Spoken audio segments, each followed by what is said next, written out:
Assalamualaikum warahmatullahi wabarakatuh. Saya Maiza Mariatun, NIM 18032111000042. Di sini saya akan mereview satu jurnal internasional untuk memenuhi ujian akhir semester Ekonomi Produksi Pertanian dari kelas B Program Studi Agribisnis Fakultas Pertanian Universitas Trunojoyo Madura. Pendahuluan. Kedelai atau Glycine Max Elmer merupakan tanaman kacang-kacangan dan menjadi biji minyak paling penting di dunia yang berhubungan dengan total produksi dan perdagangan internasional. Angka produksi kedelai di Nigeria terus meningkat sejak 1985 hingga mencapai angka lebih dari 114.000 ton, di mana di Nigeria kedelai dijadikan bahan baku pengganti seperti daging, ikan, dan telur karena sumber protein tersebut mahal. Selain itu, kedelai digunakan dalam pembuatan produk makanan dan non-makanan seperti cat, tinta cetak, pembersih yang mampu mengangkat minyak, lipstik, maskara, dan obat-obatan. Nigeria adalah produsen kedelai terbesar di Afrika Barat dan Tengah. Negara produsen lainnya termasuk Zaire, Kamerun, dan Ghana. Kedelai diproduksi di hampir semua negara bagian di Nigeria dengan konsentrasi di negara bagian utara, khususnya di zona pertanian tengah. Menurut Syaib dan kawan-kawan, 1997 mencatat bahwa zona merupakan penghasil kedelai terbesar di negara ini memproduksi lebih dari 64% produksi nasional. Strategi percepatan produksi kedelai di zona pertanian pusat Nigeria harus mengeksplorasi potensi tanaman dengan meningkatkan efisiensi produksi petani yang akan berujung tidak hanya pada output kedelai tambahan dan profitabilitas, tetapi juga ketahanan pangan yang berkelanjutan bagi negara. Jurnal internasional yang saya review ini berjudul Efisiensi Ekonomi Petani Kedelai Skala Kecil di Zona Pertanian Tengah Nigeria dengan pendekatan fungsi biaya Cobb Douglas stokastik. Jurnal ini adalah jurnal pembangunan dan pertanian ekonomi pada tahun 2016 dengan volume 8 nomor 3 halaman 52 sampai 58. Penulisnya yaitu C.K. Biam, A. Okori, dan Su Nuibo, di mana tujuan penelitian ini untuk mengukur tingkat efisiensi ekonomi dan determinasinya dalam produksi kedelai skala kecil di zona pertanian tengah Nigeria. Untuk metode penelitiannya, dalam prosedur pengambilan sampel menggunakan sampel bertingkat dengan 485 petani kedelai untuk memperoleh data input-output dan harganya menggunakan pendekatan rute biaya. Sedangkan untuk parameter fungsi stokastiknya, frontier diperoleh menggunakan metode maksimum likelihood. Ya, selanjutnya ini ada hasil dan pembahasan. Berdasarkan tabel di samping, diketahui bahwa rata-rata ukuran rumah tangga petani sebanyak 9 anggota.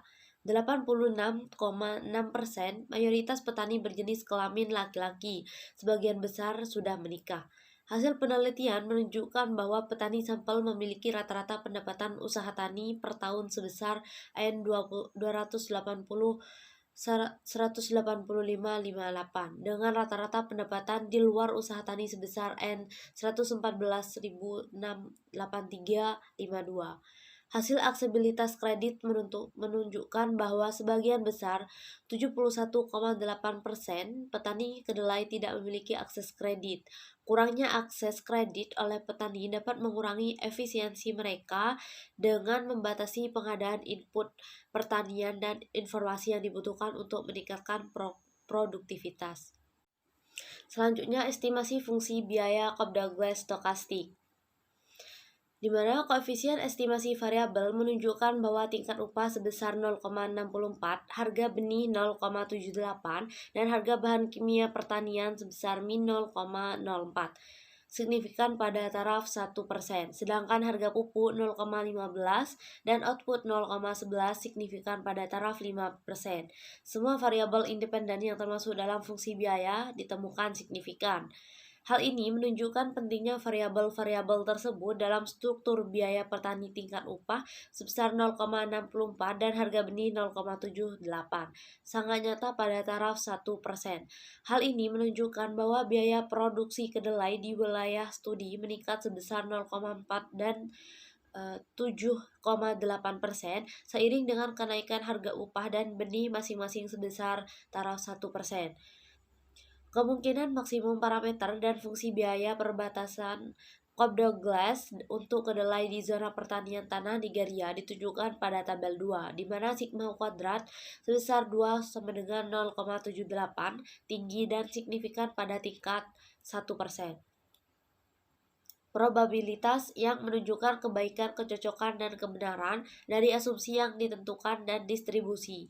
Istilah kesalahan komposit menurut Idiong 2005. Gamma sebesar Y sama dengan 0,32 signifikan pada tingkat 5% dan menunjukkan bahwa hanya 32%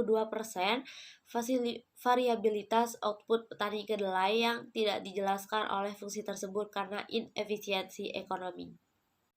Selanjutnya, determinasi efisiensi ekonomi. Hasil penelitian menunjukkan bahwa koefisien luas lahan sebesar min 3,11, pengalaman bertani sebesar 0,26, dan ukuran rumah tangga sebesar min 0,17 merupakan determinan signifikan efisiensi ekonomi pada taraf 1%. Sedangkan usia sebesar min 0,19, pendidikan sebesar 2,31, dan akses kredit sebesar 0,55, dan penggunaan pupuk sebesar 0,27 signifikan pada taraf 5%. Pengaruh negatif usia terhadap efisiensi ekonomi sejalan dengan penegasan Ideong 2005 bahwa semakin tua seorang petani, semakin ia tidak dapat menggabungkan sumber daya secara optimal dengan teknologi yang tersedia. Juga menurut Saku 2009 menemukan bahwa petani muda lebih efisien dalam meminimalkan biaya produksi ubi di negara bagian Nasarawa. Hubungan negatif dari ukuran pertanian dengan efisiensi ekonomi menyiratkan bahwa kepemilikan pertanian kecil secara ekonomi efisien. Selanjutnya, estimasi efisiensi ekonomi.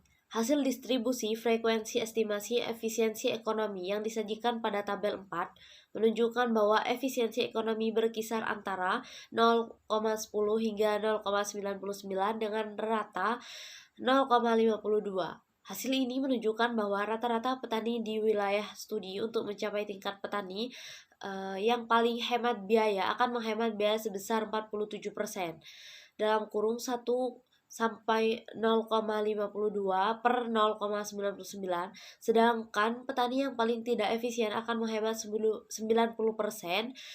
di mana 1 sampai 0,10 per 0,99 biaya. Dengan demikian, dalam jangka pendek ada peluang untuk meningkatkan efisiensi biaya atau ekonomi petani di wilayah studi sebesar 48%. Dengan mengadopsi teknologi dan teknik yang digunakan oleh petani kedelai praktik terbaik. Hasil lebih lanjut menunjukkan bahwa mayoritas 60,2% petani kedelai beroperasi dalam kisaran efisiensi biaya 0,31 hingga 0,60 yang menunjukkan efisiensi ekonomi moderat di antara para petani di seluruh zona. Selanjutnya, kesimpulan. Jadi faktor penting yang berhubungan langsung dengan efisiensi ekonomi ditemukan adalah pendidikan, pengalaman bertani, dan penggunaan pupuk. Sedangkan umur, luas lahan, dan ukuran rumah tangga secara tidak langsung berhubungan.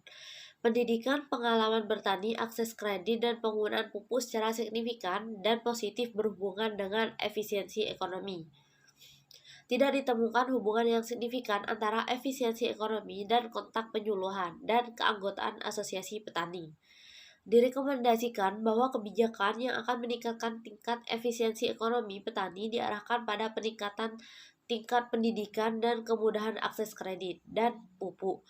Sedangkan petani yang berpengalaman harus didorong untuk tetap bertani kedelai. Ya, selanjutnya ini ada kelebihan dan kekurangan dari jurnal ini. Jadi untuk kelebihannya, di setiap pembahasannya itu selalu dikuatkan oleh pendapat para ahli dan para peneliti sehingga wawasannya akan lebih luas dan juga mudah dipahami. Dan untuk kekurangannya dalam pembahasan tabel ada yang tidak sinkron antara di pembahasan dan di tabel. Dan yang kedua, penataan bahasanya ada yang sulit dipahami. Dan berikut ini adalah sumber yang saya ambil, yaitu untuk judul aslinya yaitu Economical Efficiency of Small Scale European Farmers in Central Agriculture Zona Nigeria, Jacob Douglas Stochastic Frontier Cost Function Approach dengan Journal of Development and Agriculture Economics. Baiklah, hanya itu yang bisa saya sampaikan. Apabila ada salah kata, saya mohon maaf. Wabillahi taufiq wal hidayah. Wassalamualaikum warahmatullahi wabarakatuh.